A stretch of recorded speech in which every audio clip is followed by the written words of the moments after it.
The bond between a warden and their Goliath is a thing of myth, a silent covenant written in starlight and gravity. For 10 years, my Goliath was Leviathan. Levi in the quiet moments between worlds, and the universe was the song we hummed together through the deep void. Goliaths weren't ships, they were living titans, cosmic cetaceans that swam the currents of space-time. Their ancient minds a repository of celestial maps that no machine could ever replicate. We wardens didn't pilot them, we harmonized with them. We plugged our minds into their consciousness, our thoughts becoming a single tide, their immense bodies an extension of our own will. We were the shepherds of the stars, guiding these gentle giants and the cargo or colonists nestled in the symbiont cradles, fused to their armored hides. But the Consortium Directorate, in its infinite wisdom, found another use for them. They turned the shepherds into soldiers and our gentle giants into living warships. The song soured the day they bolted the first railgun battery to Levi's flank, the day our harmony was forced to learn the discordant shriek of plasma fire.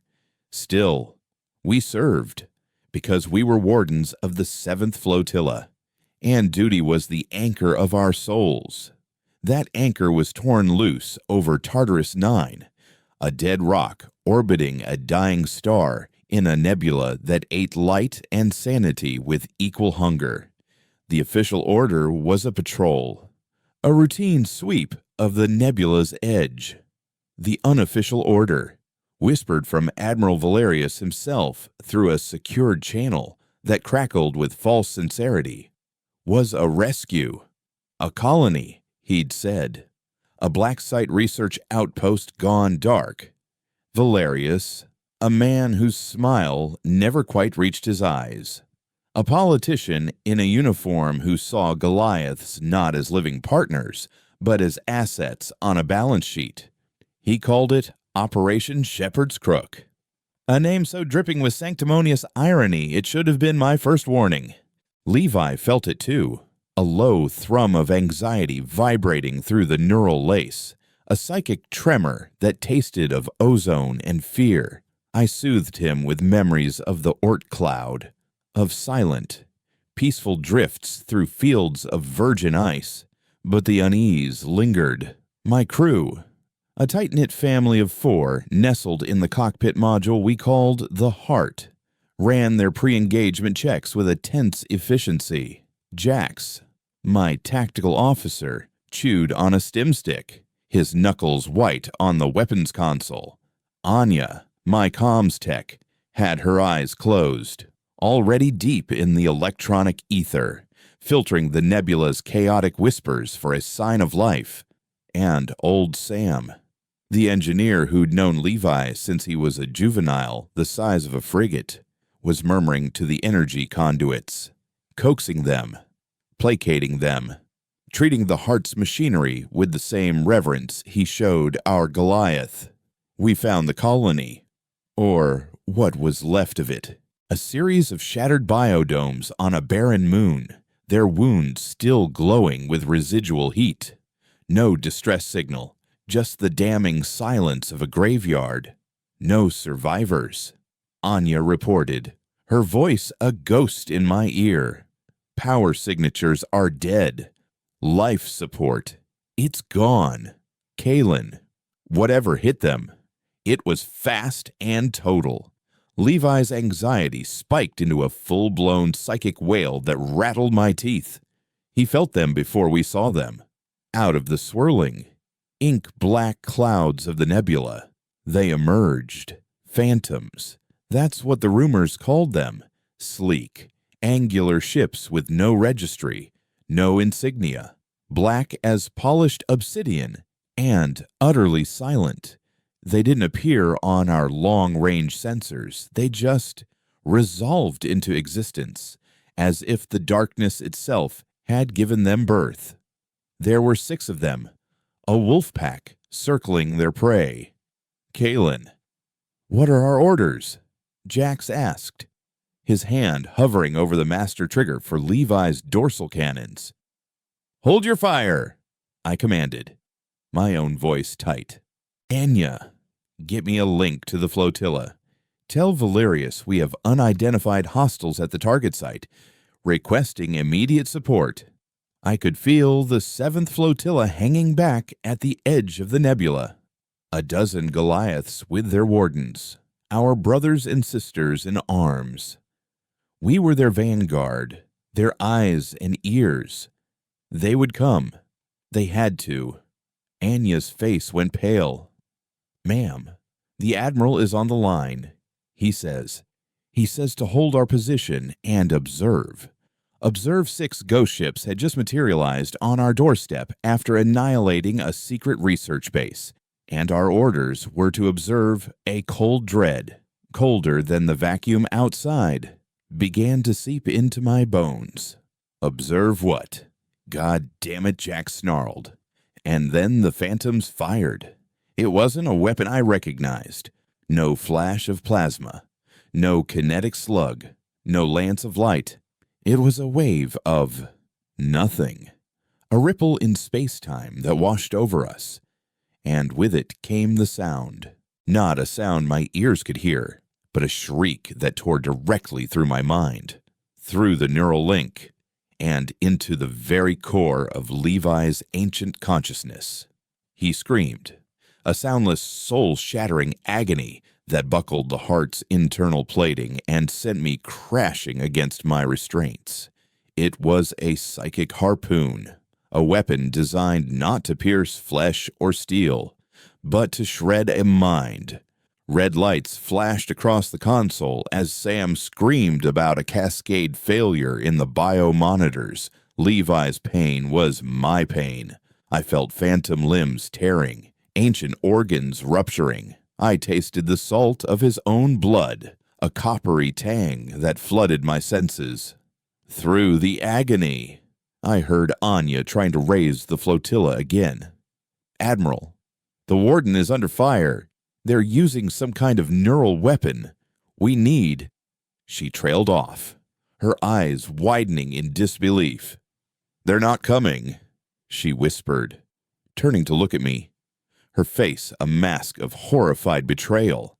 He closed the channel. "Kalen, they're just watching." The anchor of duty didn't just tear loose, it shattered into a million pieces. We were bait. This wasn't a rescue. It was a demonstration. The dead colony. The ghost ships. Us, it was all a stage. And Levi and I were the sacrificial lambs. The Directorate wasn't testing the Phantom's weapons. They were showcasing them.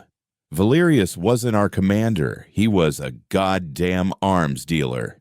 Rage, pure and incandescent, burned through the pain. It was a new song, a terrible and discordant one, and Levi learned it from me in an instant. His agony focused into a pinpoint of defiant fury. He twisted his massive body, bringing his cannons to bear even as a second neural wave struck him. This time, I saw what it did to the others. Sam clawed at his own eyes, screaming about the stars bleeding. Jax, my stoic, steady tactical officer, turned from his console with a snarl, his teeth bared, and lunged at Anya. His mind snapped by the psychic backlash. I tried to scream his name, but my throat was full of Levi's pain. It was chaos.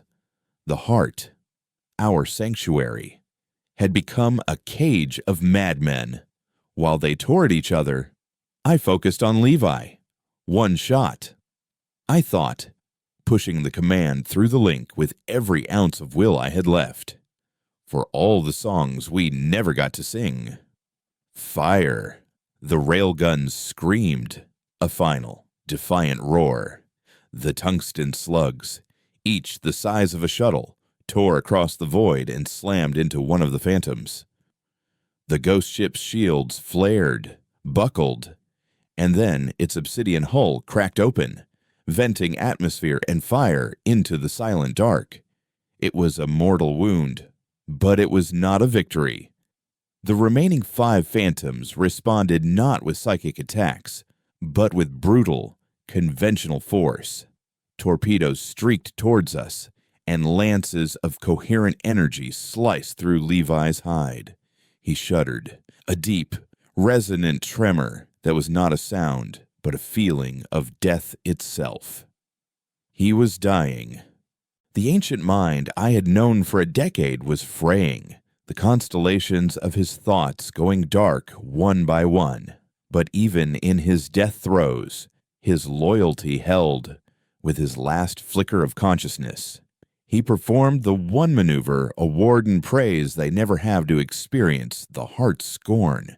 The symbiont cradle that held our cockpit module was designed to be jettisoned in a catastrophic failure, a final, desperate act to save the crew. Explosive bolts fired, and the heart was hurled away from Levi's dying body like a seed pod from a falling tree. As we tumbled into the black, I watched through the viewport as the phantoms closed in on him, their energy beams carving him apart piece by piece, silencing the last echoes of his song. The screaming in my head stopped. It was replaced by a silence so profound, so absolute. It was a physical weight pressing down on me. I was alone. Jax and Anya lay dead on the floor, victims of a war they never even saw. Sam had managed to crawl back to his console, his hands fused to the circuitry from an energy feedback loop, a loyal engineer to the very end. The heart was a tomb, and I was just another corpse waiting to get cold. I drifted for what felt like an eternity, lost in the swirling dust and gas of the Tartarus Nebula. The heart's power was gone. The emergency oxygen supply blinking its final, fatal warning. I didn't fight it. The silence of my dead Goliath was a ghost in my mind, a hollow space where a universe used to be. To die was to join him. It was a comfort. I was half dead, half dreaming, when a new vibration rattled the heart's hull. Not the violence of a weapon, but the clumsy metallic clang of a magnetic grapple.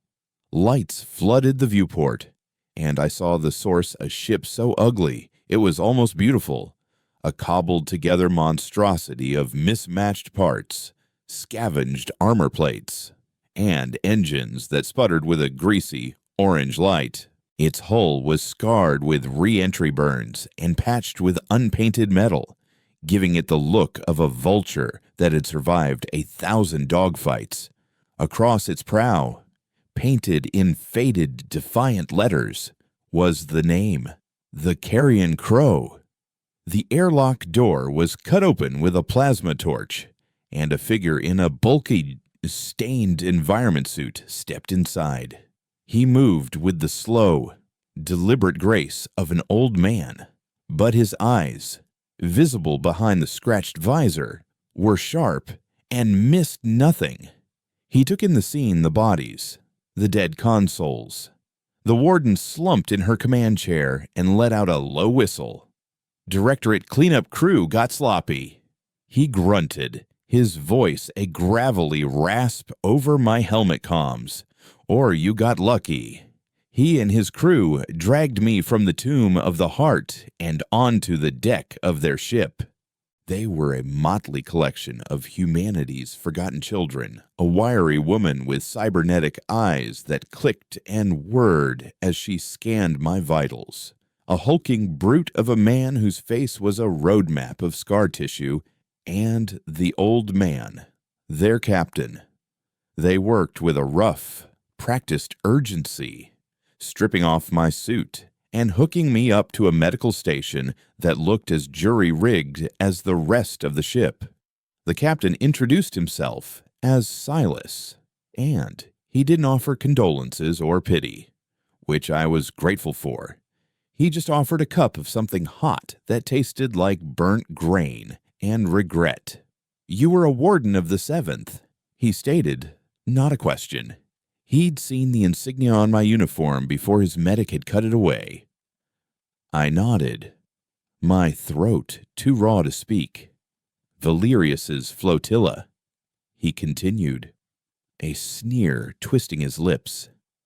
That son of a bitch. He always did like to put on a good show for the buyers. I stared at him, my mind slowly piecing it together. Buyers, I rasped. Silas nodded, leaning back in his creaking chair in the ship's cramped mess hall. He gestured to a flickering monitor on the wall. We were lurking on the edge of the nebula, sniffing for salvage. We picked up Directorate chatter. Encrypted, but we have our ways. Valerius was broadcasting a live feed of the engagement. A sales pitch. Warden. High-level observers from the Outer Rim syndicates. He was selling them the Phantoms, and your Goliath was the test dummy.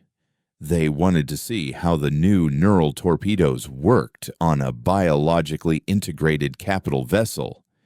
Your partner's agony was a feature, not a bug.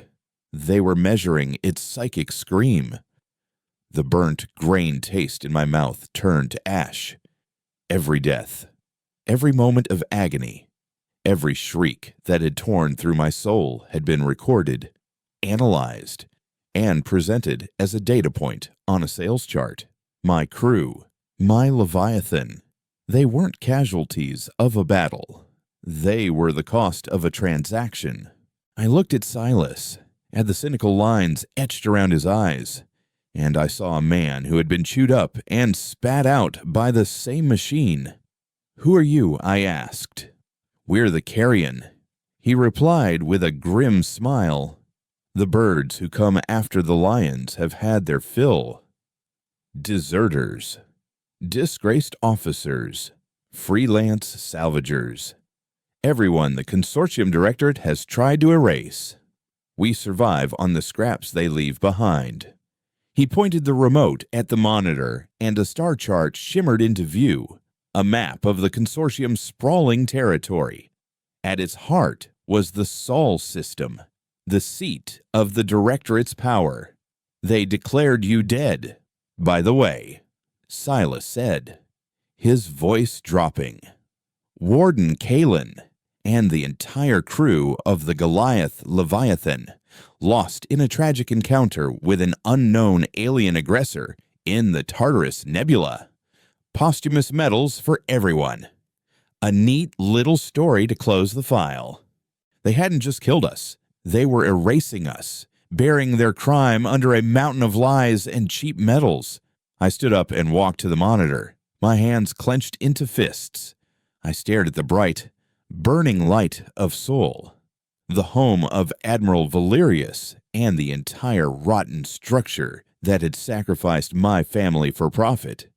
The silence in my mind was no longer hollow. It was filling with a cold, clear purpose.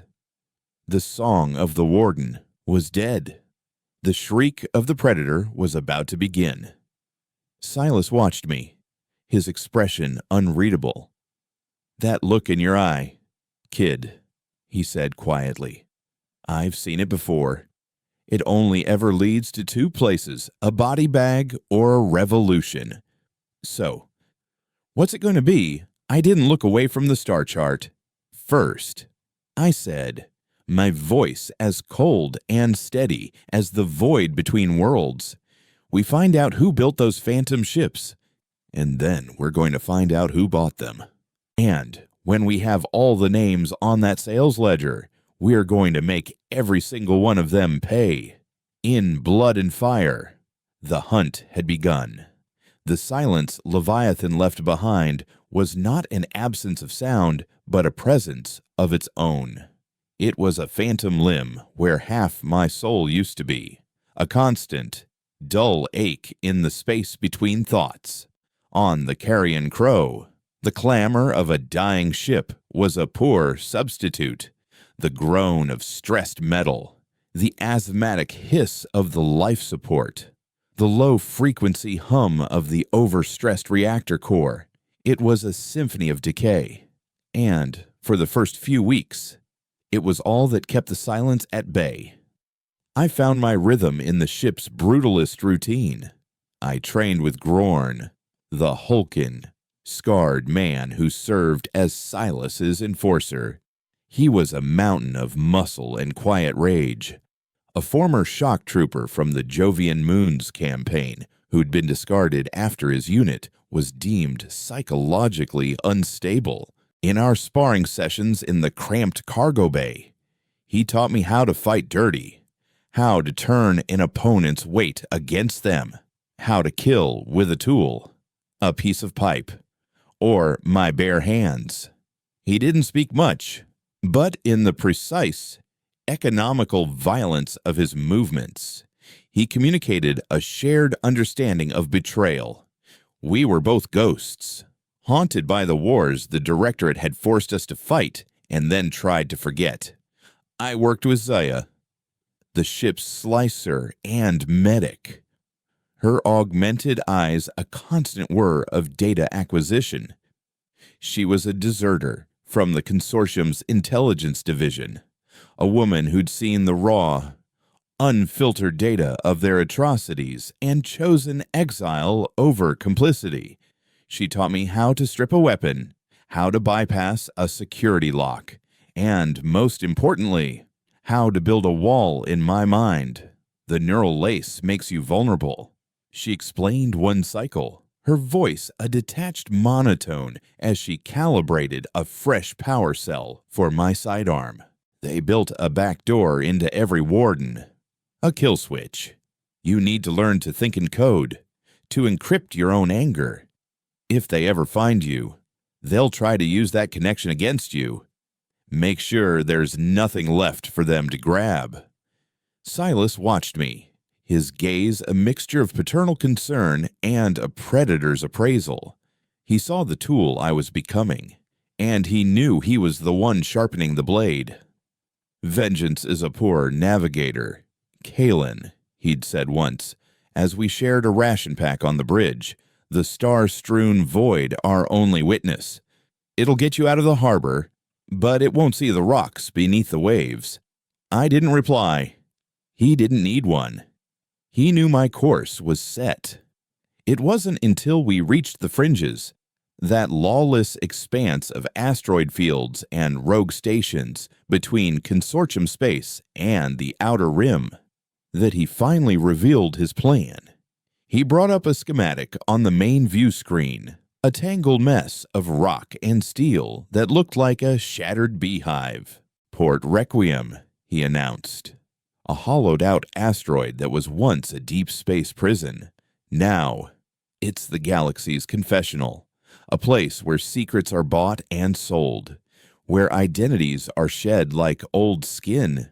It's a cesspool, but it's a well-informed cesspool. If we're going to find out who built the Phantoms, the answer will be whispered in one of its dark corners. He explained the strategy. The Directorate wouldn't keep records of a black book project like the Phantoms on any official network.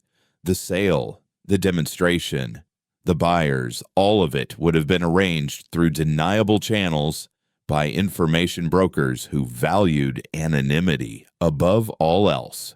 We needed to find one of those brokers. Port Requiem was every bit the pit Silas had described.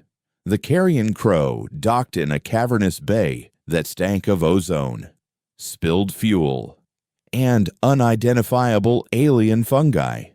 The station was a vertical labyrinth of catwalks, tunnels, and stacked habitats, all illuminated by the flickering neon of noodle stands, weapons shops, and gene-splicing clinics. The air was thick with a dozen languages and the thrum of 1,000 clandestine deals being made in the shadows. There was no law here, only a fragile ecosystem of reputation and violence. Zia disguised our ship's signature, burying it under layers of false transponders. Grorn stayed with the ship, a silent, immovable guardian. Silas, Zia, and I ventured into the station's depths. We weren't a military fire team. We were ghosts. wrapped in worn cloaks, our faces obscured by hoods and the station's perpetual gloom. Kaylin, the warden, was dead. In her place was a shadow with cold eyes and a hand that never strayed far from the pistol hidden beneath her cloak. Our destination was a bar in the lowest level of the station, a place called The Glitch.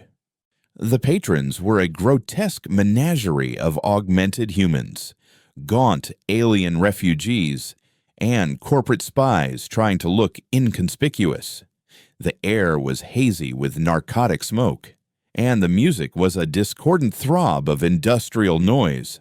Our target was a man known only as Echo. Silas had dealt with him before, describing him as a data weaver who specialized in corporate hauntings, the recovery of deleted files, scrubbed logs, and the digital ghosts of covert operations. We found him in a back booth, a rail-thin man with skin the color of old parchment and eyes that seemed to be looking at a dozen different data streams at once. He didn't look up as we approached. "Silas," he hissed, his voice like static. "You're getting old. Your approach was electronically noisy. I heard you dock an hour ago." Silas ignored the jibe, sliding into the booth opposite him. "I need a ghost. Echo. A big one. The Tartarus demonstration." Echo's frantic eyes froze for a fraction of a second. It was the only sign that the name meant anything to him. "That's not a ghost," he whispered, finally looking up. His eyes met mine, and I felt an unnerving sensation, as if he could see the gaping wound where Levi's consciousness used to be. "That's a goddamn apocalypse." The Directorate buried that operation under 6 layers of quantum encryption and a kill order for anyone who even knew the project's name. You're asking me to dig up a mass grave. "We're not asking for free," Silas said, sliding a data chip across the table. "A down payment. Full coordinates for a lost consortium medical freighter, full of high-grade nerve inhibitors. Worth a fortune on the black market." Echo glanced at the chip but didn't take it. His gaze was still locked on me. "She's the reason you're here, isn't she?" he murmured. "The warden. The survivor." He let out a dry, rattling laugh. "They don't know you're alive, do they? You. That is a valuable piece of information. More valuable than some spoiled medicine." "What do you want?" I asked, my voice flat and cold. Echo leaned forward, his smile thin and predatory. "Information for information. A trade. I have what you want, a partial manifest. The name of the arms broker who facilitated the deal and the name of one of the buyers who was present at the demonstration, but it's locked in my private vault, and I've recently had a security issue. A rival broker, a brute named Cinder, has locked me out of my own system. He's using a hex-core scrambler, a nasty piece of military tech. My usual assets can't get past it."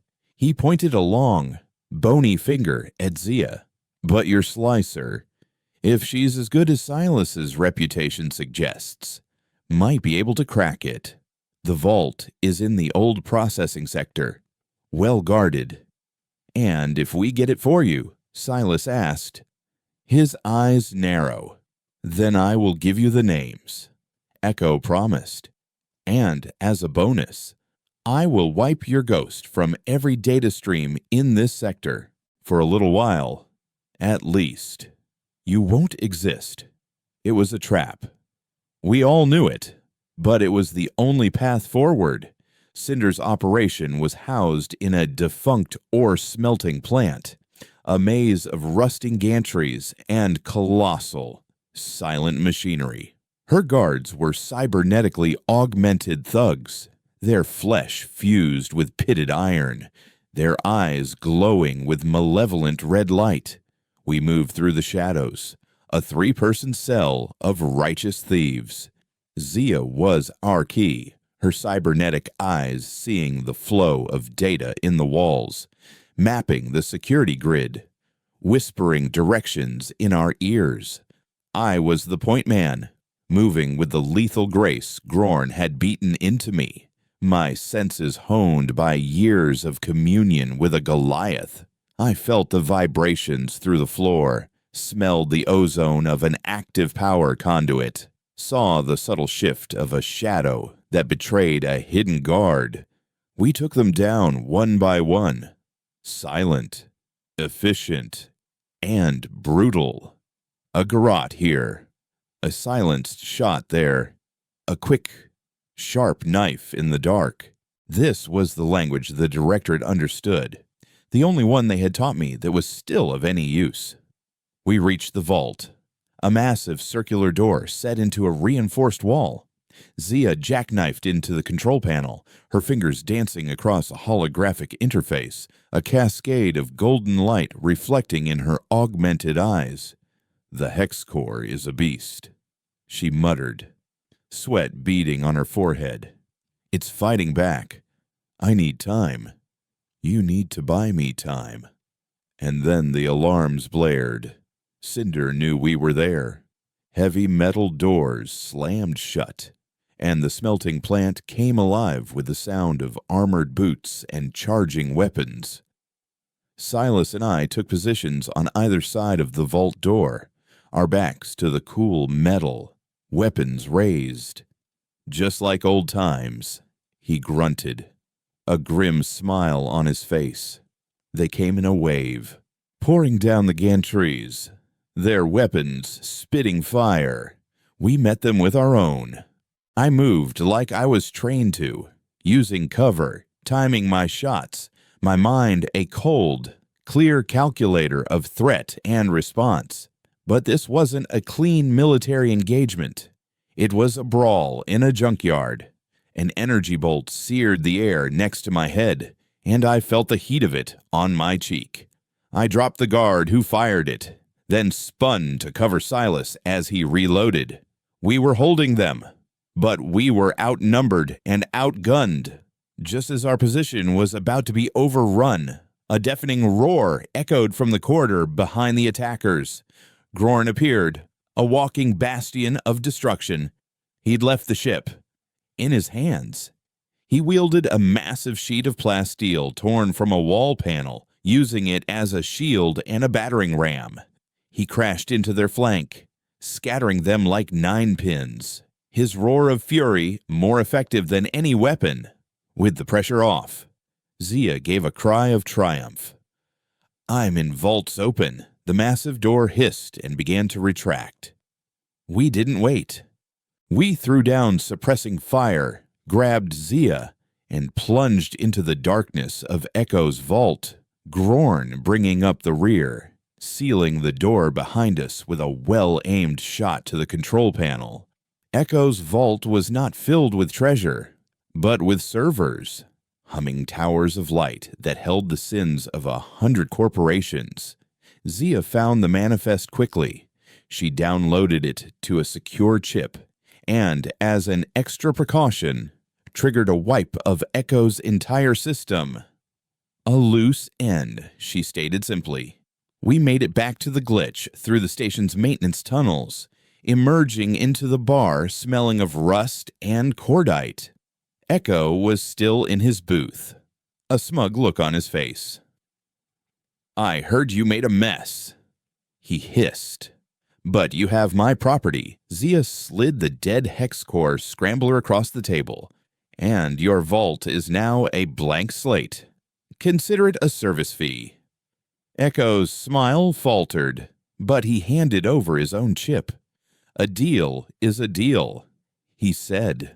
"The broker is a man named Janus, operates out of the Elysian Fields, a luxury orbital station. Very exclusive. And your buyer, the one who signed off on the payment for the demonstration." He paused for dramatic effect. "Governor Terran of the Martian hegemony." The name hung in the air, cold and heavy. The Martian hegemony. They were supposed to be neutral, a stable political counterweight to the Consortium Directorate, if they were secretly buying illegal neural weapons. Then this conspiracy was far bigger, far more rotten than I could have ever imagined. We had our thread. It was time to pull. As we left the bar, a quiet chime sounded in my ear. A private comm from Zia. "Kalen, we have a problem," she whispered. When I downloaded that manifest, it triggered a silent alarm. Not to Cinder, not to Port Requiem security. It went out on a deep channel military frequency. Directorate, Valerius. He knows someone has the data. He knows we're here. I looked back at the labyrinth of Port Requiem. The hunt had been exhilarating. But now, as we slipped back toward the Carrion Crow, I realized the truth. We weren't the only hunters in the dark. The ghost was now the hunted. The silent alarm didn't bring a fleet. Valerius was too smart for that. A fleet was a blunt instrument, loud and obvious, an admission of a problem. What came for us in the docking bay of Port Requiem was a scalpel, quiet and precise. They were called Inquisitors, Directorate Black Ops teams whose official designation was internal compliance. They were the men Valerius sent to tidy up his messes, to erase inconvenient truths and the people who discovered them. There were 4 of them, dropping from the ceiling girders on silent grav chutes, their armor a matte black that absorbed the light, their faces hidden behind reflective, skull-like helmets. They didn't announce themselves, didn't issue warnings. They simply opened fire with needle-thin flechette rifles, weapons designed for close-quarters assassinations, each projectile capable of shredding flesh and bypassing most personal armor. We were halfway up the ramp to the Carrion Crow when they struck. I felt it before I saw it, a prickle of instinct, the ghost of Levi's combat senses screaming a warning in the hollow of my mind. Down I yelled, shoving Silas towards the ship's outer hatch as a swarm of silver needles stitched a pattern across the bulkhead where his head had been. Zia was already inside, her fingers a blur on a datapad, forcing the Crow's ancient systems to respond. Grorn, who had been securing the last of our supplies, dropped his cargo and became a wall of flesh and fury. He ripped a meter-thick power conduit from its mooring and swung it like a club, his roar a primal challenge against their silent professionalism. The Inquisitors moved with a fluid, terrifying synergy, their movements coordinated without a single spoken word. They were a pack, and we were the wounded prey they'd cornered. While Grorn provided a brutal temporary distraction, I laid down suppressing fire, my pistol bucking in my hand. My shots were wild, aimed not to kill, but to disrupt their perfect formation. Silas, back on his feet, did the same from the cover of the hatchway. "Zia, get us out of here now," he bellowed. "The docking clamps are still magnetized," she yelled back, the strain evident in her voice. "Port security has us locked down. Someone tip them." Echo. I thought with a flash of cold fury. The data weaver had sold us out the second we left his bar. He'd hedged his bets. And we were the losing hand. An Inquisitor flanked Grorn, ignoring the conduit, and lunged with a vibro knife. The blade, humming with sonic energy, sliced through Grorn's thick coat and bit deep into his shoulder. The big man grunted in pain but didn't fall.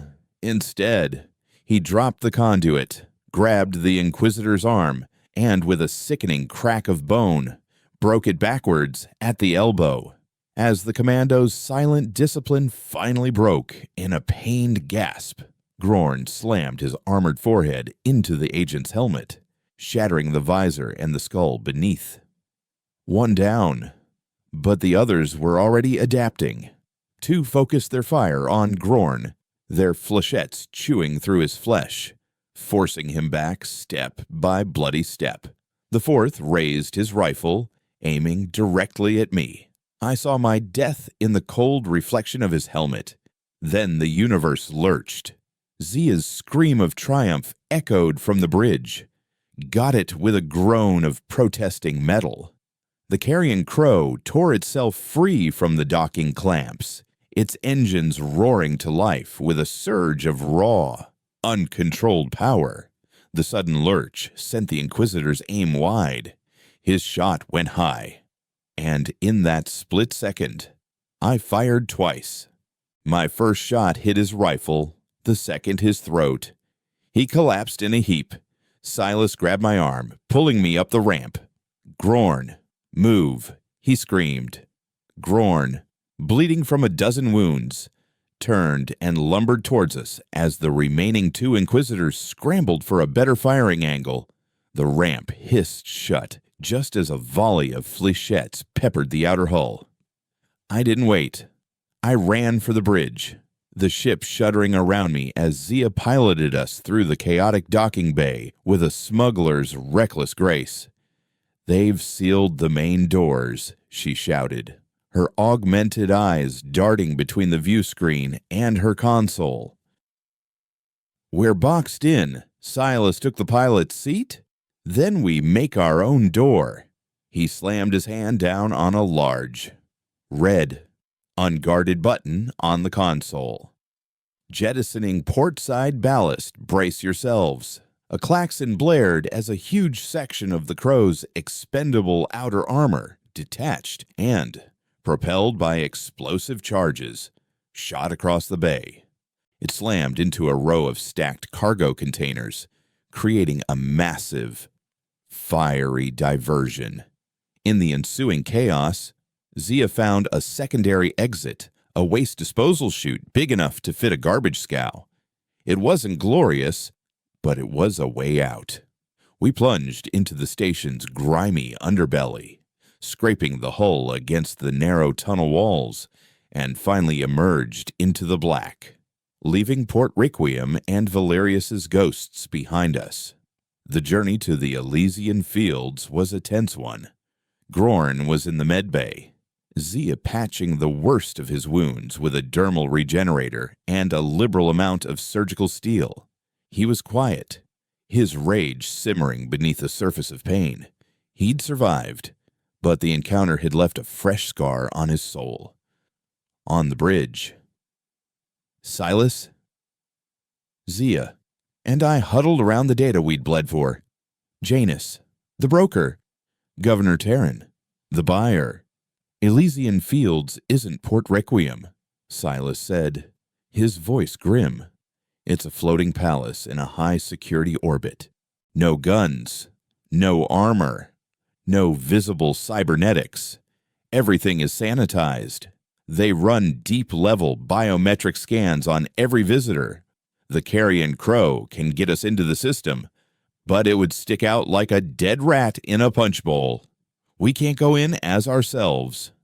Zia was already working, her fingers flying, pulling up schematics and security protocols for the station. Their system is a fortress, but every fortress has a service entrance, she said. The station caters to the ultra-rich. That means a constant flow of luxury goods, exotic foods, high-end servitors. That's our way in. We won't be guests. We'll be the help. The plan was audacious. Zia forged new identities for Silas and me. Bearing them in the station's network, I was to be a personal attendant to a wealthy off-world dignitary. And Silas, a wine merchant delivering a rare vintage. The dignitary and the vintage were, of course, entirely fictitious. But their credentials, woven by Zia's expert hand, were impeccable. Grorn, too injured to participate in a stealth mission, would remain with the ship, our emergency exit strategy. We docked at a service port, a world away from the gleaming spires and holographic waterfalls of the main guest entrance. Inside, Elysian Fields was an exercise in sterile opulence. The air was perfumed. The floors were polished marble and silent. Expressionless servitors glided through the corridors. The wealthy inhabitants, draped in silks and shimmering jewels, drifted past us with looks of bored indifference, their faces sculpted by expensive gene therapies into masks of perfect, ageless beauty. It was a sterile, beautiful hell, built on the bones of men like my crew. My mission was to get close to Janus. As an attendant, I had access to the residential levels. I found his name on the directory, a permanent resident of the Celestial Suite, the most secure and expensive habitat on the station. My fake credentials got me past the first 2 security checkpoints, but his suite was a dead end, protected by a private security system that Zia couldn't crack from the outside. I needed Janus to let me in. Silas, meanwhile, was making his delivery. Janus was a known connoisseur of rare Aldebaran wines. It was the perfect pretext. He made contact, and Janus, intrigued by the offer of a vintage he couldn't acquire through normal channels, agreed to a meeting. Not in his suite, but in a more neutral location, the 0G Orchid Garden at the station's apex. I found my way there, mingling with the other attendants and service staff. The garden was a breathtaking sphere of glass and light, filled with phosphorescent alien plants that pulsed with soft colors. In the center, guests floated in the microgravity, sipping champagne and admiring the view of a nearby gas giant. I spotted Silas with Janus.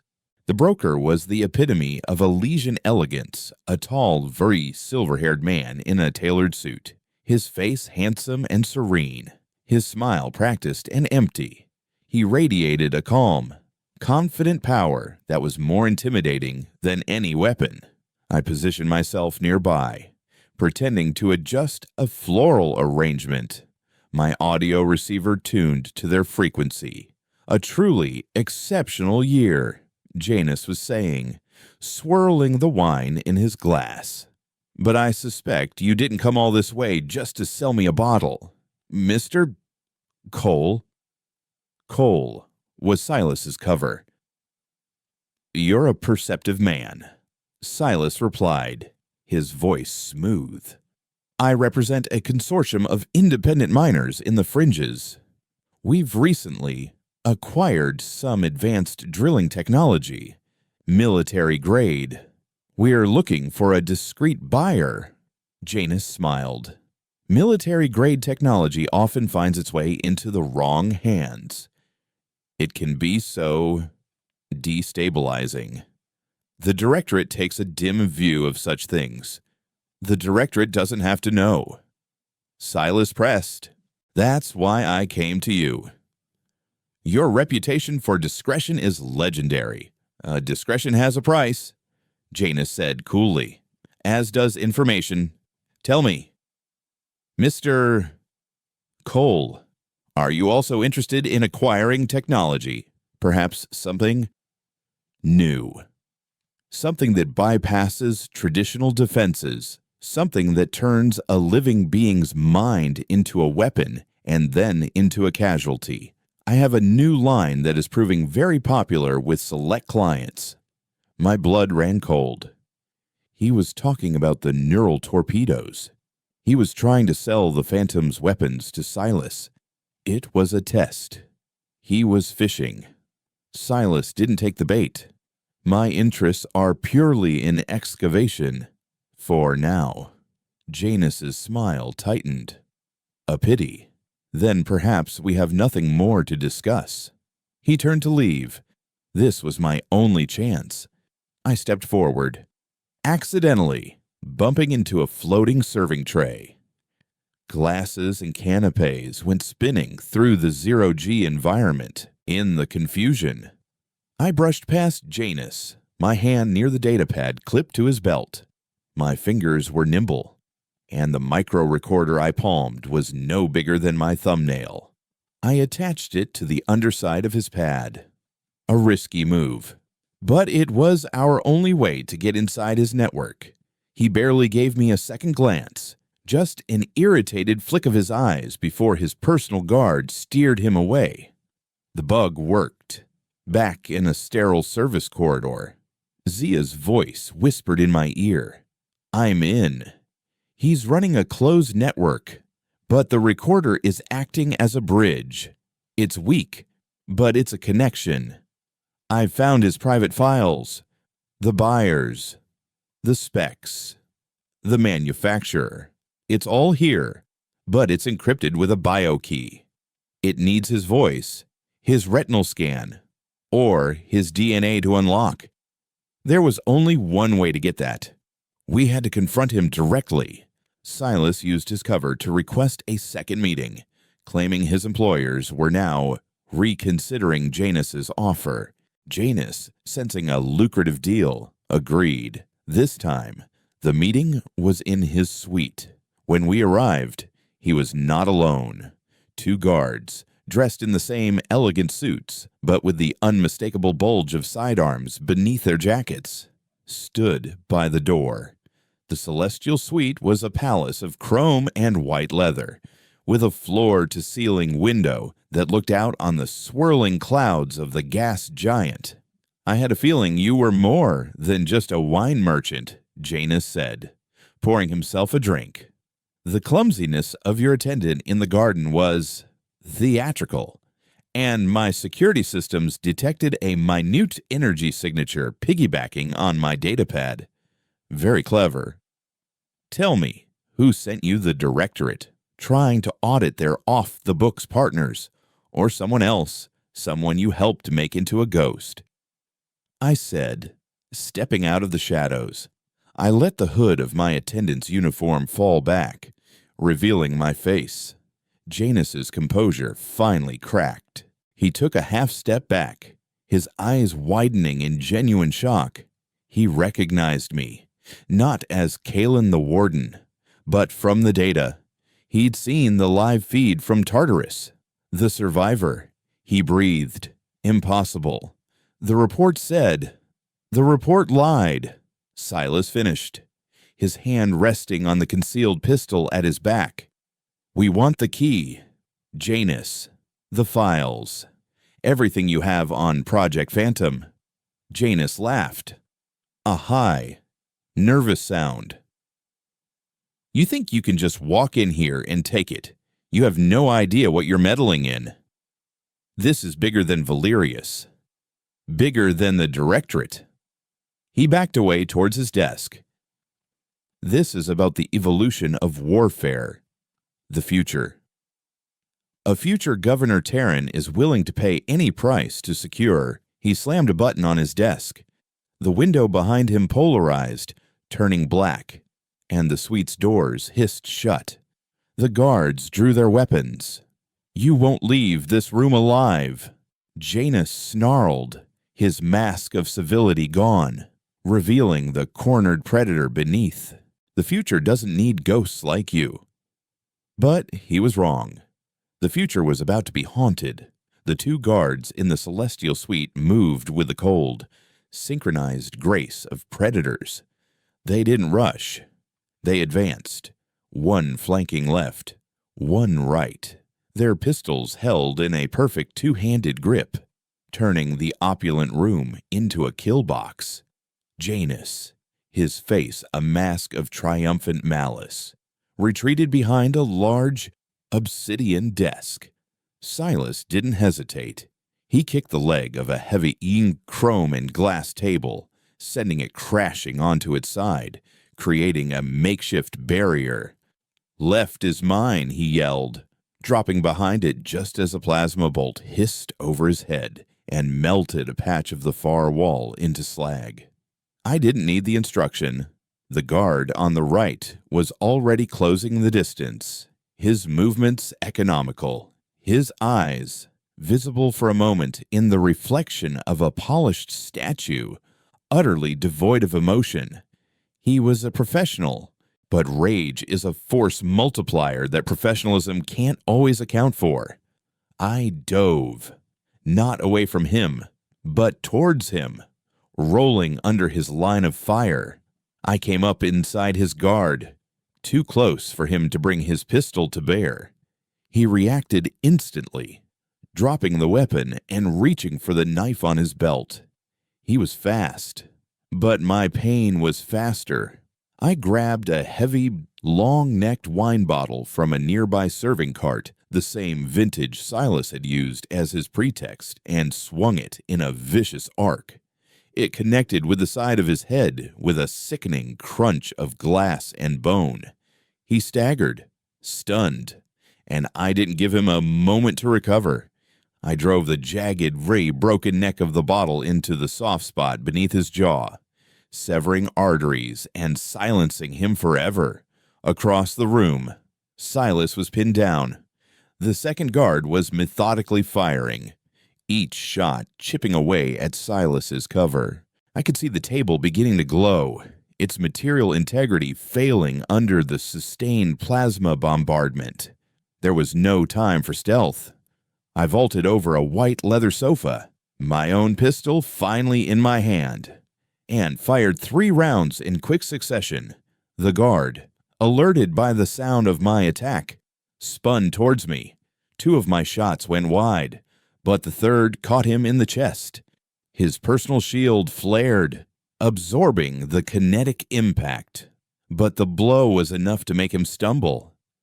It was all the opening Silas needed. He rose from behind the melting table, his face grim, and fired a single, carefully aimed shot.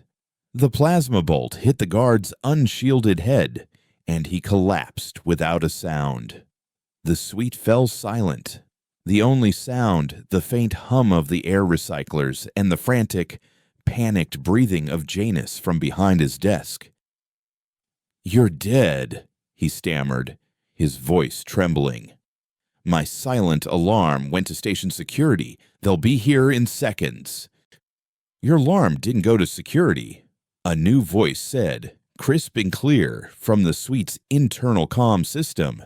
"Zia." "It went to me. I've had a ghost in your system since you opened the door. Station security thinks there's a minor environmental control malfunction on this level. They won't be coming." I walked slowly towards the desk, my pistol steady, my heart a cold, hard stone in my chest. Janus fumbled with a control panel on his desk. "Stay back. I'll vent the room. We'll all die." "You won't," Silas said, calmly walking to the main door and inspecting the lock. "You're a creature of comfort, Janus. You don't have the stomach for martyrdom." I reached the desk.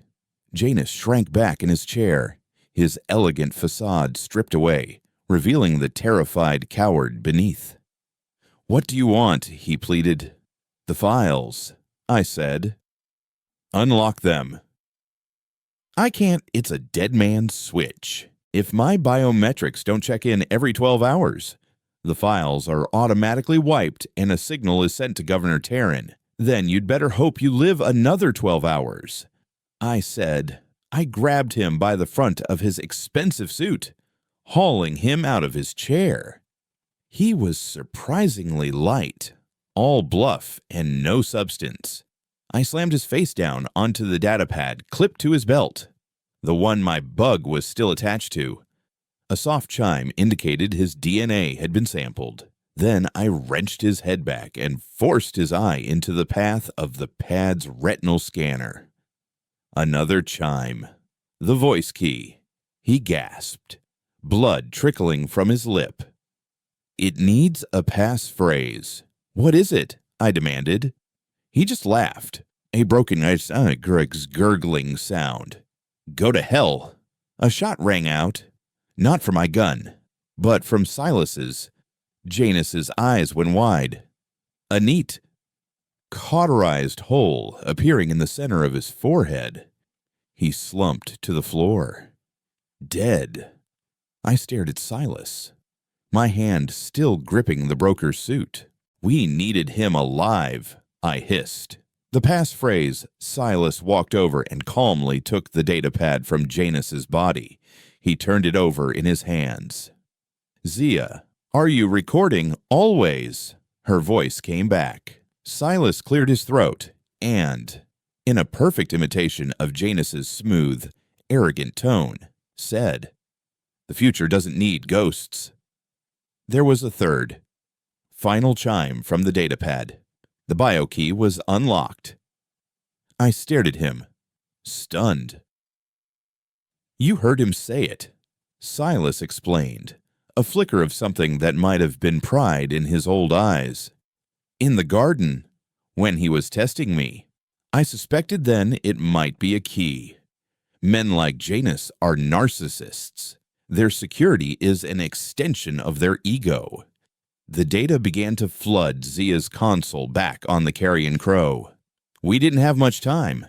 Zia's ghost wouldn't fool the system forever. We have to go, Silas said.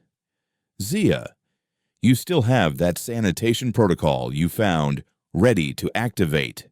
She confirmed. It'll trigger a full-level decontamination flush. Corrosive gas. We have 3 minutes to get to the service lifts before the whole floor is sterilized. We didn't need to be told twice. We left the bodies where they lay, another mess for the directorate's janitors to clean up, and ran. The alarms began to shriek as we reached the service corridor, red lights flashing. A synthesized voice calmly announcing the imminent deployment of lethal cleansing agents.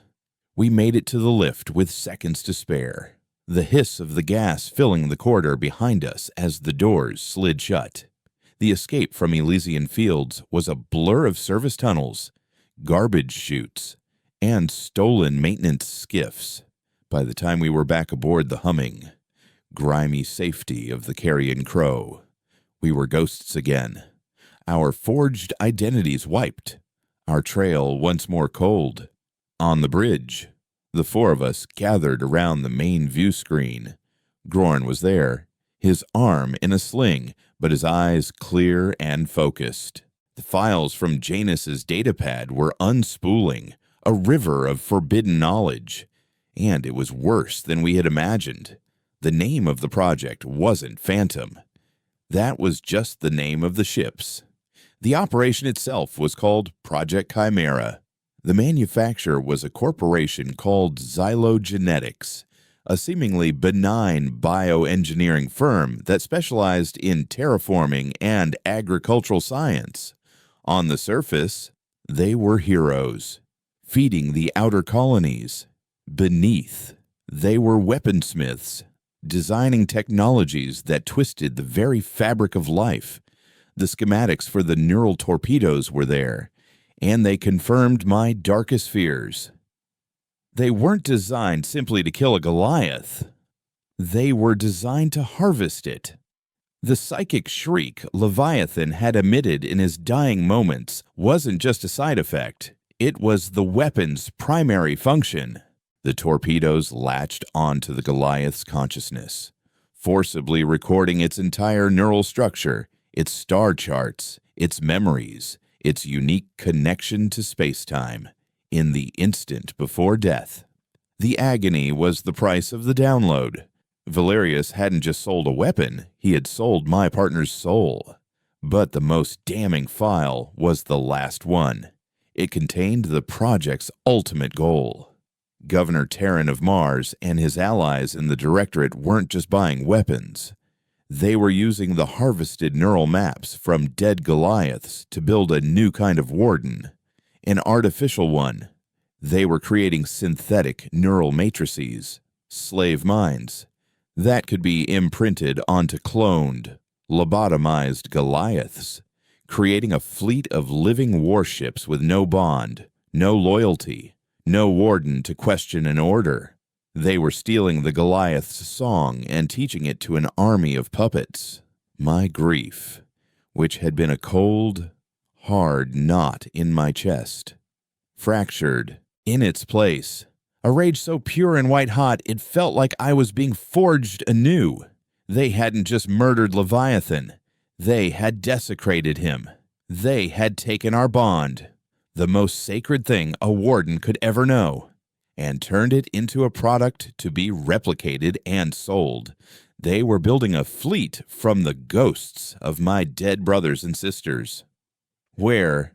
I asked, my voice dangerously quiet. Zia brought up a final data point, a set of coordinates that made my breath catch. Olympus Mons, she said softly. Mars, Xylogenetics has a massive, shielded research facility deep beneath the volcano. According to these logs, that's the main Chimera laboratory. It's where they're growing the clones. It's where they're storing the harvested matrices, Leviathans included. There was a long silence on the bridge, broken only by the hum of the ship. Silas looked at me, his face etched with a gravity I had never seen before. He knew this was no longer just about revenge. This was about sacrilege. Kalen, he began, his voice gentle. Mars is the heart of the hegemony, their fleet, their defenses. It's a fortress. The Crow could never get close.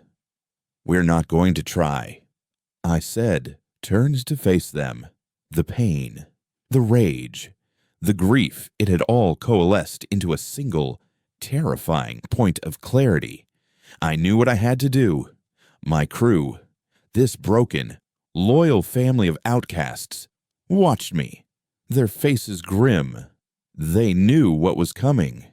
They had followed me into the dark, and now I was about to ask them to take one last step into the fire itself. I looked at the image of the great red mountain on the view screen, the secret tomb where they kept the stolen soul of my partner. The hunt for names was over. The hunt for absolution was about to begin. Zia, I said, my voice ringing with an authority I didn't know I possessed. Get me a line to every freelance salvage crew, every disgraced flotilla, every deserter and pirate between here and the Sol system who has a grudge against the Directorate or the hegemony. Show them these files. Show them what they're doing to the Goliaths. I turned my gaze to Silas, then to Grorn. Tell them the warden of the Leviathan is calling in her debts. Tell them we're going to Mars. We're going to burn their new age to the ground. I looked back at the screen, at the ghost of my lost home, and I'm bringing my Goliath home. The call went out not as a broadcast, but as a whisper carried on the dark currents of the void. Zia, with the cold fury of a fallen angel, wove Janus's data into a poison pill of truth. She didn't send it to news outlets or public forums. She sent it to the personal comms of the forgotten, to the captains of scavenger guilds operating in the asteroid belts, to the rogue military units who'd been disavowed after bloody campaigns, to the pirate queens who preyed on the consortium's fat merchant convoys. She sent it to everyone who had ever been ground under the heel of the Directorate's ambition, and they answered. They came not as a disciplined fleet, but as a mangled pack of wolves drawn to the scent of blood. They gathered in a dead system on the edge of Sol's sphere of influence, a graveyard of ships from a forgotten war. There were scavenged cruisers with mismatched engines, stripped-down asteroid miners retrofitted with torpedo tubes, sleek corsairs held together by spite and welding torches. It was a fleet of carrion, a motley, glorious armada of ghosts, and at its heart floated the ugly, indomitable carrion crow. I stood on the bridge and watched them arrive, each new energy signature a vote of confidence, a shared promise of retribution. These were not soldiers following orders. They were broken people who had been given a reason to mend themselves with purpose. The plan was suicide, elegantly designed by Silas and Zia. A frontal assault on Mars was impossible. The hegemony fleet formed a defensive shell of impenetrable steel, but every fortress has a flaw, and Mars's was its arrogance. Zia had found a back door, a directorate protocol buried deep in their network. It was a recall code for experimental assets, a way for black sites to secretly return failed projects to a central facility for disposal. The central facility, conveniently, was Olympus Mons. We were going to pose as that failure. The Ghost Fleet would launch a diversionary attack on the orbital shipyards near Phobos, drawing the bulk of the hegemony's defense away from the planet. In the chaos, the Carrion Crow, broadcasting a falsified directorate signal identifying itself as a rogue biotransport carrying a compromised chimera specimen, would make a direct, panicked run for the surface. We were counting on the hegemony's fear of their own secrets. They wouldn't dare destroy a ship broadcasting a contamination alert for their most classified project. They would be forced to guide us in. It was a thread-the-needle gambit with a dozen ways to fail, each one ending in our fiery annihilation. No one flinched. The battle for Mars was not a symphony of strategy. It was a cacophony of rage. The Ghost Fleet slammed into the hegemony's flank like a wrecking ball, their guns blazing with a desperation that the disciplined naval crews couldn't comprehend. They fought not to win, but to inflict pain. As fire filled the void around Phobos, the Carrion Crow made its run. Zia's code worked. Martian command, thrown into confusion by the sudden, savage assault and the blaring Priority 1 biohazard warning from our ship, fell for the ruse. They cleared a narrow entry corridor for us, screaming at us to maintain trajectory for the designated quarantine zone at the base of Olympus Mons. We descended into the thin, red atmosphere, the ship groaning under the strain of atmospheric entry it was never designed for. The ground rushed up to meet us, and we landed not with a pilot's grace, but with the controlled crash of a falling stone. We hit the ground hard inside a massive, sterile hangar, surrounded by hazmat teams and armed hegemony soldiers, but we had brought our own contamination the moment the landing struts locked. Grorn, Silas, and I, clad in captured Inquisitor armor, led the charge down the ramp. We weren't there to negotiate. We hit them with a wave of violence so sudden and absolute that their sterile procedures shattered. Behind us, the rest of the Crow's small, hardened crew secured the ship, turning our Trojan horse into a fortified beachhead. The facility beneath Olympus Mons was a sterile, white hell, a cathedral of blasphemy. We fought our way down through levels of laboratories and containment cells, the air growing colder, the silence more profound. We saw the project's failures twitching, malformed Goliath clones floating in nutrient tanks, their flesh scarred with tumors, their minds blank slates of agony. These were the creatures they had tried to animate with the stolen souls of real Goliaths. We were not liberators. We were executioners, granting mercy with plasma fire, cleansing the labs of their unholy creations. Finally, we reached the core. It was a vast, circular chamber, bathed in the cold, blue light of a colossal data spire, and around the spire, suspended in anti-grav fields, were the fruits of their labor.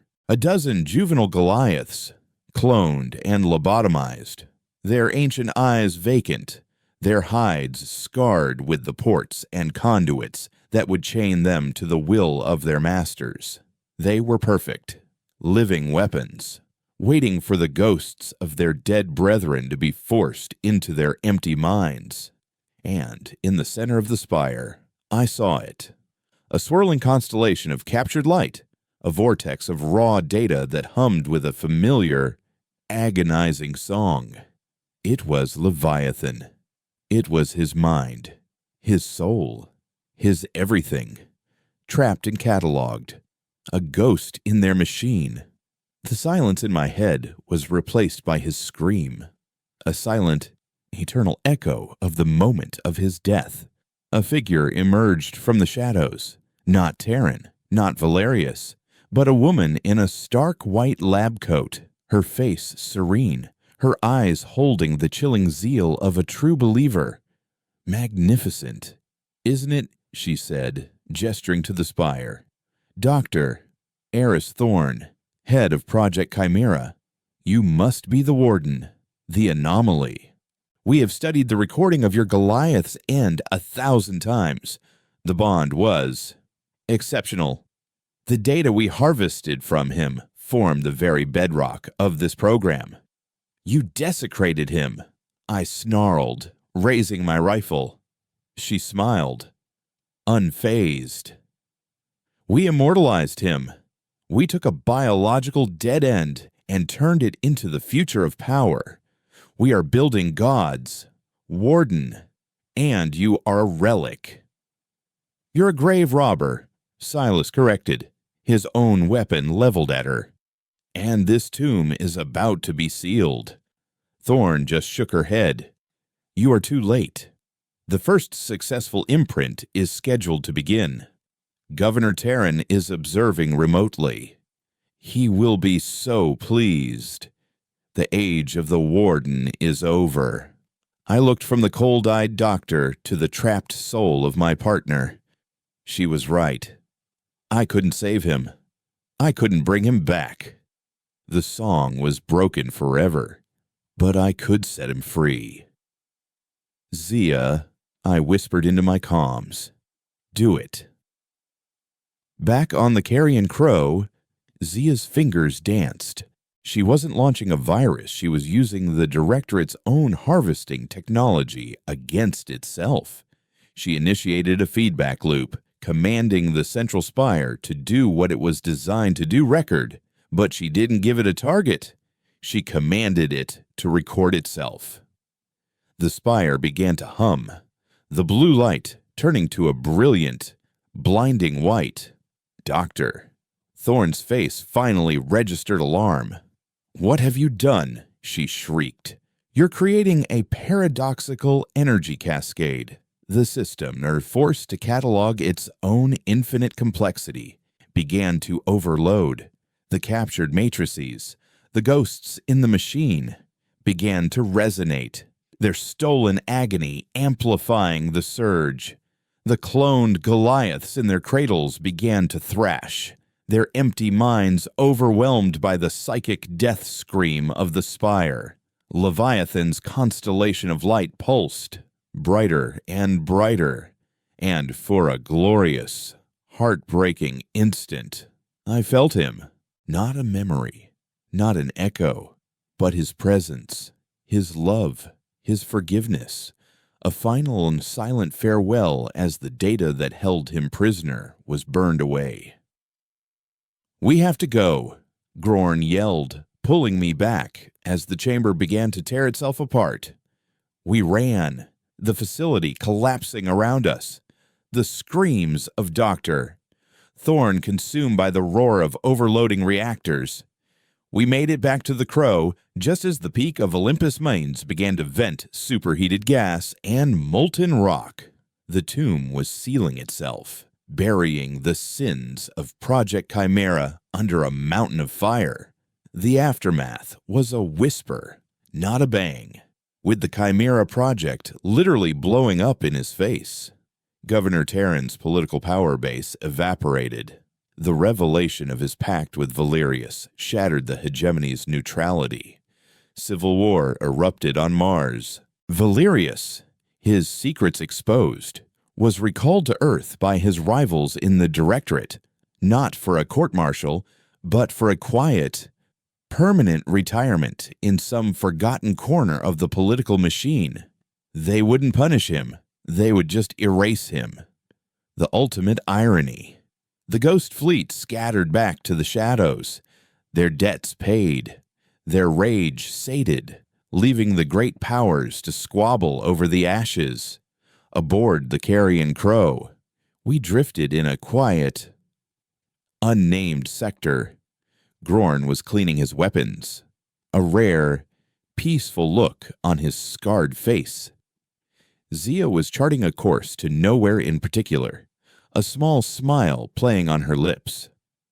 Silas stood beside me on the bridge, looking out at the endless river of stars. "So," he said quietly, "what now?"